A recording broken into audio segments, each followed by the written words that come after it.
Hari ini sebanyak 2.078 izin perusahaan penambangan minerba kita cabut.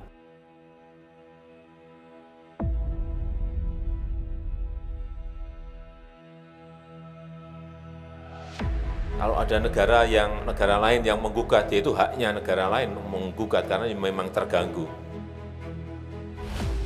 2 tahun berlalu, Jokowi marah besar pada pihak luar negeri. Jokowi benar-benar marah kepada pihak Uni Eropa. Pasalnya Uni Eropa sendiri hanya ingin mengincar dan menguasai biji nikel Indonesia saja. Sebaliknya, minyak sawit dari Indonesia malah ditolaknya. Imbasnya, harga sawit Indonesia pun anjlok. Menggugat kebijakan Renewable Energy Directive 2 and Delegated Regulation Uni Eropa karena bersifat diskriminatif terhadap sawit kita. Ngapain takut? Kita lawan, gugat Uni Eropa. Demikian pernyataan tegas dari Bapak Presiden Republik Indonesia, Joko Widodo. Kalau defisit transaksi berjalan kita sudah beres, siapapun gugat kita hadapi. Tapi ini juga kita hadapi, ngapain kita takut? Joko Widodo pun marah atas sikap serakah Uni Eropa ini. Sebab di satu sisi Uni Eropa menolak sawit, tapi di satu sisi mereka mengincar nikel atau tepatnya biji nikel milik Indonesia. Biji nikel Indonesia dikenal sangat berkualitas tinggi hingga menjadi incaran utama Uni Eropa.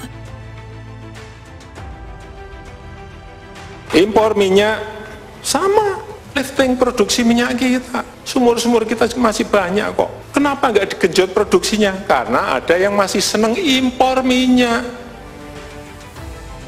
Seperti diketahui, diam-diam Indonesia menjadi pihak penggugat soal ekspor sawit yang kini ditekan oleh Uni Eropa soal kebijakan Renewable Energy Directive 2 dan Delegated Regulation UE yang berdampak kepada dilarangnya ekspor minyak sawit ke Eropa. Kita pastikan bahwa kita harus mendalami, kita mempelajari apakah yang dituntutkan oleh Uni Eropa itu. Kita akan ikuti proses sengketa ini sesuai dengan aturan yang sudah kita sepakati.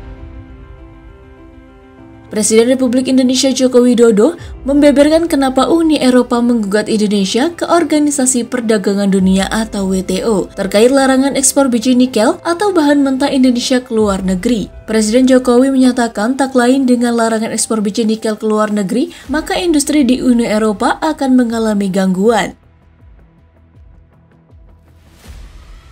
Kalau ada negara lain yang menggugat, yaitu haknya negara lain menggugat karena memang terganggu.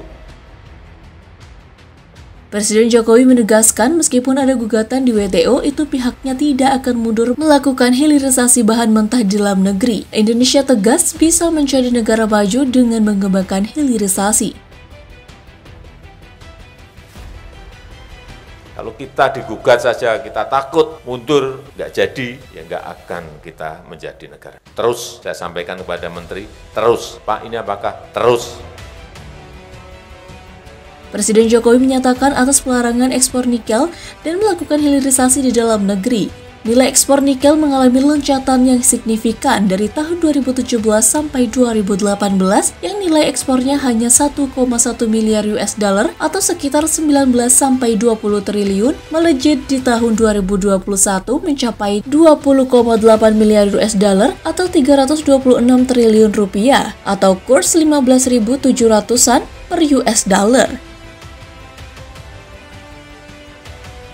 7 tahun yang lalu, 5 tahun yang lalu, 4 tahun yang lalu, ekspor kita bahan mentah nilainya setahun hanya 1,1 miliar US dollar. 1,1 artinya berapa itu? 1,1 19 sampai 20-an triliun rupiah. Informasi keliru mengenai kebijakan Presiden Joko Widodo yang berdampak terhadap Eropa beredar di media sosial dan mendapatkan ribuan komentar. Klaim tersebut menyatakan Eropa mengamuk karena Jokowi mencabut 2078 izin usaha pertambangan milik mereka yang ada di Indonesia. Hari ini sebanyak 2.078 izin perusahaan penambangan minerba kita cabut. Berdasarkan penelusuran diketahui klaim tersebut hoax. Narasi yang beredar, klaim yang mengatakan Jokowi cabut ribuan izin tambang milik Eropa hingga mereka mengamuk. Salah satunya disebarkan oleh akun Facebook ini. Dalam unggahan itu ditampilkan video Jokowi menyampaikan pernyataan terkait penutupan izin tambang dengan mengenakan kemeja putih dan berlatar belakang barisan bendera merah putih. Ekspor bahan mentah nikel itu manfaatnya bisa lari kemana. Sebab itu nanti akan kita lanjutkan stop. Jokowi juga ditampilkan dalam rombongan yang berjalan di samping gundukan tanah. Secara terpisah, Presiden Komisi Uni Eropa Ursula von der Leyen dan Presiden Dewan Uni Eropa Charles Michel juga ditampilkan saat berjalan bersama rombongan. Narasi yang disampaikan bahkan Jokowi menggerebek tambang ilegal dan mencabut ribuan izin tambang perusahaan yang mengekspor langsung bahan mentah yang dihasilkan ke Eropa. Hal itu membuat Uni Eropa marah. Namun dalam video disebutkan bahwa hal itu berhasil meningkatkan pendapatan negara dan merupakan prestasi pemerintahan Jokowi.